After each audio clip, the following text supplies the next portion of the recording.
Top boxing news. Ow! Okay, we'll start with this. Reigning unified super lightweight champion Chantelle Cameron posted this via her Instagram stories a few days ago. A question was asked, any fight news for the undisputed fight? To which Chantelle replied, no, but my team are working on things. I'll not be having a long delay this time either, so we'll be back out a lot sooner. And that's what you want to hear. That if for some reason the undisputed fight can't happen sooner than later, there's no reason that Chantelle shouldn't be able to carry on. In her career, she can defend those two alphabet titles. I would like to see Chantelle Cameron swap punches with Jessica Camara. Jessica Camara, who was last in action against Kaylee Rice. She was supposed to have a rebound fight. You're supposed to a few days ago, but I think that fight got called off. Which is unfortunate. It would have afforded young Jessica Camara of Canada. It's Canada, not Canada. Whatever it is, it would have afforded young Jessica Camara the opportunity to get herself back in the winner's bracket. After Jessica's fight with Kaylee, the boxing community was divided as to who deserved the nod, who deserved the victory. Some people thought that Jessica Camara did enough that she should have been awarded the decision. She wasn't. But in that fight, she gave a very good account of herself. And I wouldn't mind at all seeing her swap punches with Chantelle Cameron. In the in-between time. That'd be a tough sequence of fights for Chantelle. Going from a Jessica Camara fight potentially straight into the undisputed title fight with Kaylee Rice. But Chantelle claims to want challenges and want tough fights. She doesn't want easy outs and foregone conclusion fights. So that would be the sequence. And I very much like the idea of that. I like the idea of seeing more of Chantelle this year than last year. I'd like to see Chantelle fight at least 3 times, if possible. She just had a fight with former IBF champion Victoria Bustos. Pitched a shutout doing it. I didn't have Victoria Bustos winning a single round, not a single round in that fight. And I think Chantelle, like her fans, want to see her in more interesting fights with interesting fighters. Victoria is solid, no doubt about it, and experienced. But ahead of that fight, you knew that Victoria ain't got a shot in the dark against a world-class fighter like Chantelle Cameron. I think Jessica Camara, I think she can make things more interesting than Victoria did. And afford young Chantelle Cameron the opportunity to make a statement, because Jessica's fight with Kaylee, it was a very close fight. There were a lot of people that thought it could have swung either way. There were a lot of people who felt that Jessica did enough to win the fight. Well, what kind of statement does it send out if Chantelle goes in there with that same Jessica Camara and once again pitches a shutout, potentially stops her? I'd like to see that fight in either July or August. Matchroom staging shows all around the world. There's no reason we shouldn't be able to see her sometime over the summer months. In other women's super lightweight news, Chantelle Cameron's old buddy, Cindy Ryan, will be facing Erica Farias on the 6th of August in Sheffield, live on DAZN. The card will be headlined by Dalton Smith for the British title. This is by way of Clifton Mitchell, who very recently spoke to Boxing King Media here on YouTube. Clifton Mitchell, who trains Sandy Ryan. For those who haven't heard already, I am going with Sandy Ryan to win the second fight in the fashion I expected her to win in the first. I am going with Sandy Ryan to stop Erica Farias, experienced, capable, durable fighter that she might be. We found out in that first fight, at minimum, we found out that Sandy packs enough punch to hurt Erica. She's just got to put them together. She can't look for 1 or 2 single shots to do her. She's got to lay it on her, pour it on. I don't think she expected Erica to be as durable as she was. As aggressive as come forward, putting punches together. I think the activity and willingness to trade from Erica Farias flustered Sandy Ryan, who is still green to the gills as a professional. She's making her bones, earning her stripes, and I don't think she expected that Erica would want to come forward and crowd her. Sandy's likely more accustomed to getting a lot more respect from her opponents than what she got from Erica. But in the second fight, she'll have all the experiences from the first fight to draw from. I'm not saying that Erica's going to just lay down off the first hard shot that lands. She didn't in the first fight. I don't think she will in the second. I think it's going to take some doing. Combination punching, overbearing size, and overwhelming volume. Try and understand that Erica Farias has never been stopped, and this is a fighter who has campaigned as low as 130 to as high as 147 pounds. She's campaigned at about, 4 weights, and she hasn't been stopped in any of them, so it will take some doing. She's a tough nut to crack. But I think Cindy can pull it off. I think Cindy, with the right game plan, she can be the first to stop Argentinia's own Erica Farias. Look for that later on this summer in August. In men's heavyweight news, ahead of his upcoming rematch with Derek Chisora, Kubrat Pulev said Joshua is nothing special. Alexander Usyk will knock him out in the rematch. Nothing special. He knocked you out. You'd never know it to read these comments from Kubrat Pulev that Anthony Joshua knocked him out, but in any event, Pulev says when they make the rematch, I think Usyk is going to knock him out because Joshua is nothing special. I lost against him, but I wasn't good, prepared. It's my mistake, of course. It's my fault. But that was the situation. Now I'm a lot of power and energy, health is most important, Pulev told IFL TV. In truth, Kubrat Pulev is entitled to his opinion, regardless of what it is, when it comes to that fight, because that fight with Alexander Usyk has very little to do with his fight that he already had with Anthony Joshua. And if Kubrat feels that Anthony's going to get knocked out, that's how he feels about it. He's not the only one that feels that way. Tyson Fury feels that way. Tyson Fury says, unless Joshua gets his ass up to Morecambe and lets me train him for this fight, Robert Garcia and 10 men like him will not make him beat Alexander Usyk. He's not a little Mexican who can go toe-to-toe for 15 rounds. If he gets on Usyk from round 1 and tries to be aggressive, he'd be gassed after 4. Hanging on after 5 or 6. And gets stopped in 7. Now, Anthony Joshua very recently announced some big news, that he's parting ways with Sky Sports. They're not going to be the broadcaster for his fights anymore. He's going all in with DAZN, and not just as one of their fighters. Oh, he's a shareholder now and a strategic advisor. There really is that much more riding on this fight for Anthony Joshua, this rematch, but at least he can go into it with the peace of mind that outside of the ring, his affairs are sorted, and they are in order. Most people don't seem to like his chances to win the fight. His contemporaries and the boxing community at large, it seems like no matter where you look, you ain't gotta look far to find someone who thinks Anthony Joshua is gonna get himself knocked out in that rematch, whether you ask Kubrat Pulev or Tyson Fury about it. In truth, Anthony Joshua's more aggressive approach to this rematch, it could very well get him knocked out. You can't dismiss that possibility because when you go in there looking for a knockout,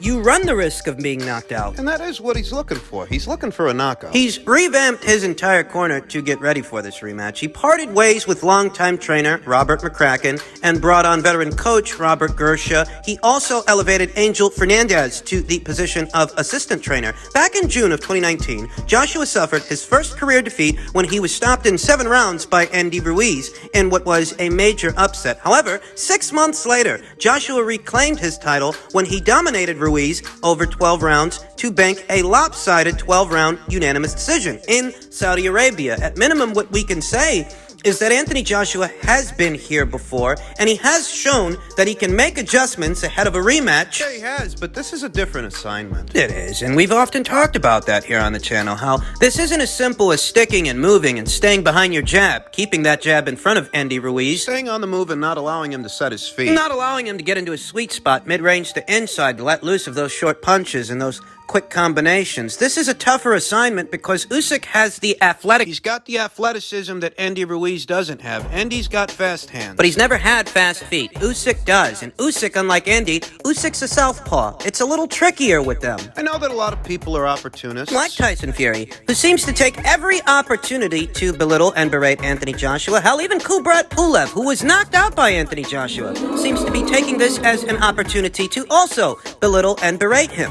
I know a lot of people are cheap, petty, and opportunistic. They are. But that doesn't change the assignment. The assignment is what the assignment is. And Anthony Joshua doesn't stand much chance of winning a boxing match against Alexander Usyk. He can't outlittle the little guy. His best bet is to be the big man. Go for the gusto. Go for the knockout. Yeah, that's his best bet, but that comes with strings attached. You go looking for a knockout, you might run the risk of being knocked out. Reality. Anthony Joshua is a big, kluggy heavyweight. Skilled, yes, don't get me wrong, but he does carry a lot of muscle, and that much more muscle eats up that much more oxygen, which leads a fighter to tire faster. And the more energy you exert, the more depleted you will become over time. I mean, Tyson Fury says a lot of things. Some are true, some aren't. But what he said in reference to this fight, Anthony Joshua goes out there, blows his... He goes out there looking for a knockout, he could blow his load in 4. Could start taking punishment in 5. Significant punishment in 5 to 6 rounds, ultimately being stopped in 7. That's a distinct possibility. I'm gonna say no, but that could happen. They can't hope to outthink or outbox Alexander Usyk. This really is his best bet.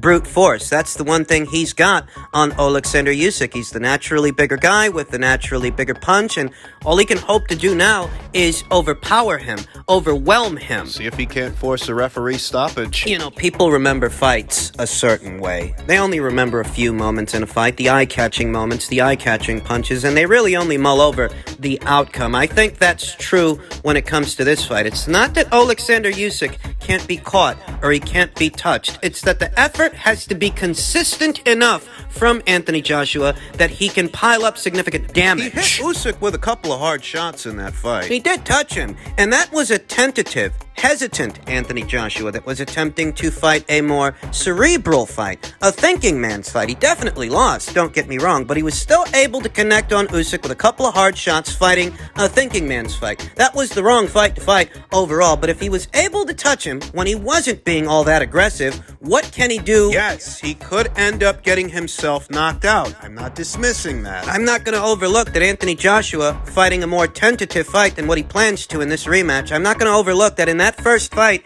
Anthony did touch him with a couple of hard shots, one or two upstairs, a noticeable body shot that got Alexander Usyk's attention downstairs. I'm not going to overlook that either, that if a tentative Anthony Joshua, who seems somewhat hesitant, can still land a couple of hard shots on Usyk, what can a more aggressive, come forward Anthony Joshua do? It's a very interesting rematch. I'm looking forward to it regardless of who wins. Depending on who wins, I think that will directly influence Tyson Fury's decision to return to boxing as a reigning champion or not return. Tyson Fury, who declared that he would consider coming back to fight Alexander Usyk if he beats Anthony Joshua again, he said, "I'm a prize fighter, but it's going to cost you if you want me to do a mission on this middleweight. I'll show you what a real heavyweight does." Why does he keep referring to Alexander Usyk as a middleweight? Because when Alexander Usyk was a young guy, he used to campaign as a middleweight in the amateurs. It doesn't make much sense, being honest with you. He's a grown man now, but that's Tyson Fury. A lot of what he says sometimes doesn't make much fucking sense. Case in point,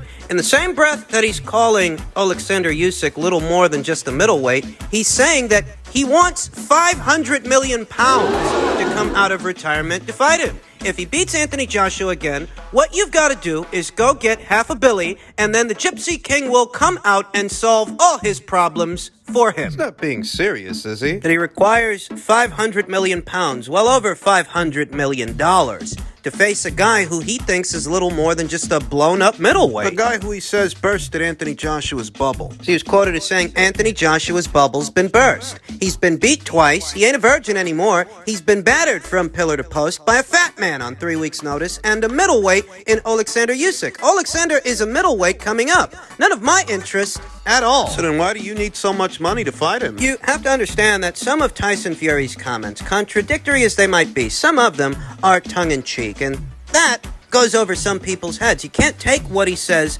literally, but I'll tell you this much. If he doesn't have a high opinion of Usyk and he looks at him as just being a middleweight, then why retire now? When you sift through the bullshit he says, that's a legitimate question. Why retire now? Why court the idea of returning to the ring for exhibition fights in the near future? He named Mike Tyson, Lennox Lewis, Frank Bruno, Dwayne "The Rock" Johnson as opponents he'd like to face in what would be exhibition matches. And whenever Anthony Joshua makes a big announcement, here comes Tyson Fury. The announcements that he made very recently really aren't announcements at all. They're not announcements for upcoming exhibition matches that have been scheduled, what he means to do in the near and immediate future. It seems like he made an announcement for the sake of making an announcement. Why would he do that? To stay relevant. It's not a coincidence that immediately after Anthony Joshua makes a big announcement about his future broadcast partner, and his future outside of the squared circle, what else he will be doing. It's not a coincidence that immediately after Anthony Joshua makes a big announcement,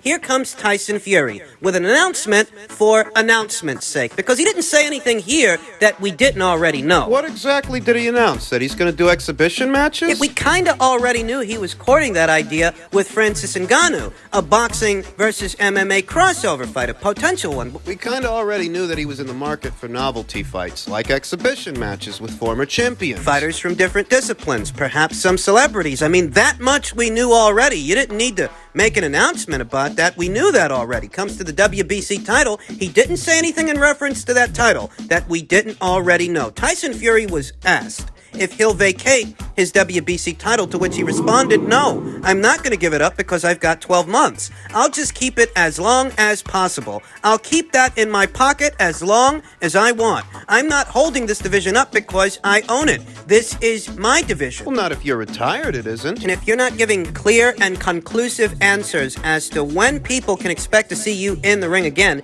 as a reigning WBC champion, a reigning defending champion, if you can't give people a clear answer as to what the ETA on that is, you are holding up the division. You are stopping other fighters from fighting for that green belt, for the WBC title. You are holding up this division. He's not giving you a clear answer as to whether or not he'll fight Usyk if he wins again. He's not. These tongue-in-cheek comments that he's making can't be taken seriously. That you require 500 million pounds to fight that guy, that's the only way that fight happens if he wins again, because it sounds a lot like what you're saying is you're expecting him to win again. Like a lot of people are expecting him to win again. But what's Tyson Fury really saying here? That the only way the fight between him and Usyk happens for the undisputed heavyweight championship of the world is if they fetch him 500 million pounds. No, I don't think he's being serious when he says that, but that tells me he's not being serious about fighting Usyk either. No, I don't find it at all charming that Tyson Fury can't be bothered to give people a straight answer when he's asked direct questions. You're still hanging on to the WBC title, but you're saying you're retired.